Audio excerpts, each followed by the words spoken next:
So the tires are already installed, and let's check using the digital caliper. Let's see what's the width of this tire.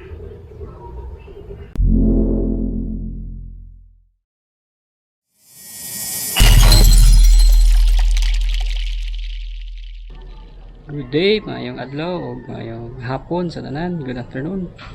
So today we'll do another upgrade for the road bike conversion from the 700 by 23 C tires to 700 by 25 C tires.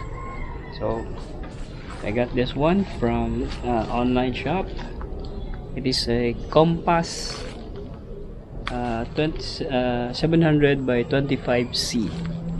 So let me just remove all the plastic and install it in the new bike.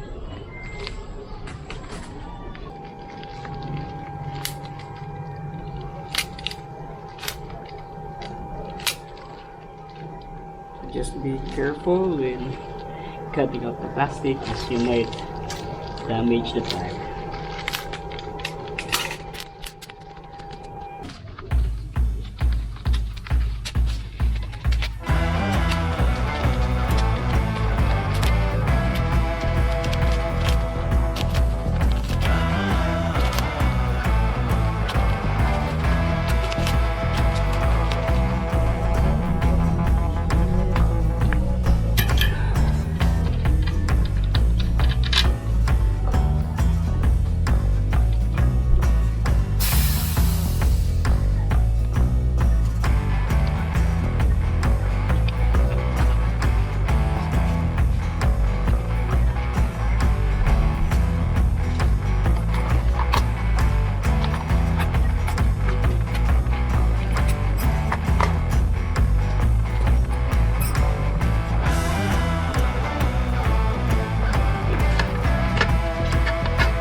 Also, hopefully we could put a Koby Tire Sealant in here just for an added protection.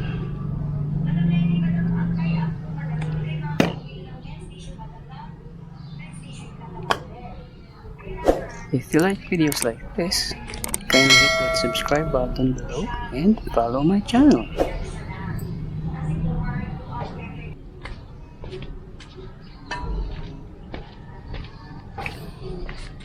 Then install the tire.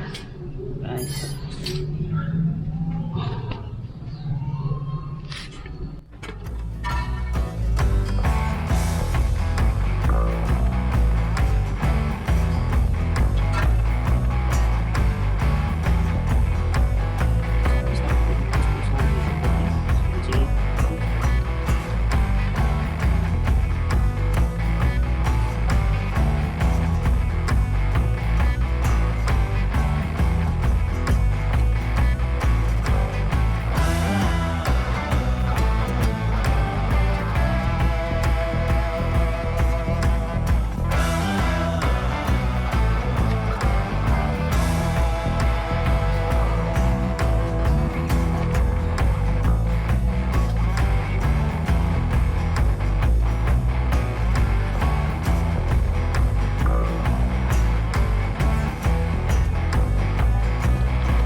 So the tires are already installed, and let's check using the digital caliper.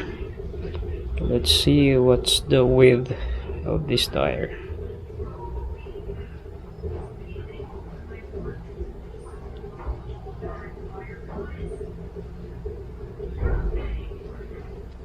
Okay, so after inflating the tires at 70 psi, it's now at 23.8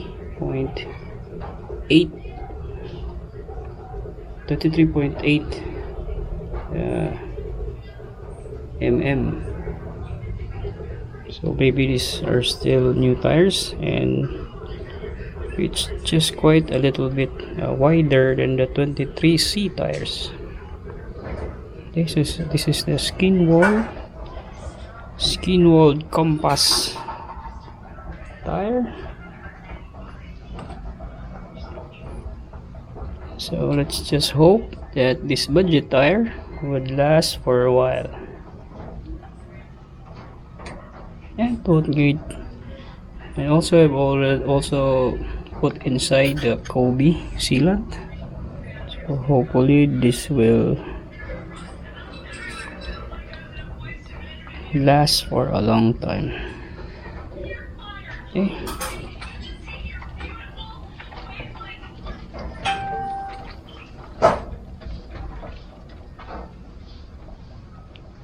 Hopefully it will not rain tomorrow, so we can test the new tires.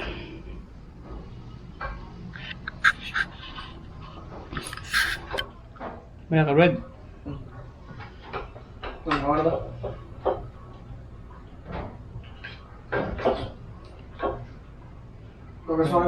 Okay. Dito. So hopefully these tires will last for a while, so that it can be used properly with the road bike conversion. So links will be posted down in the description below. So and if you think that this video is helpful for you, then just give it a thumbs up and share it with your friends. See you in the next one.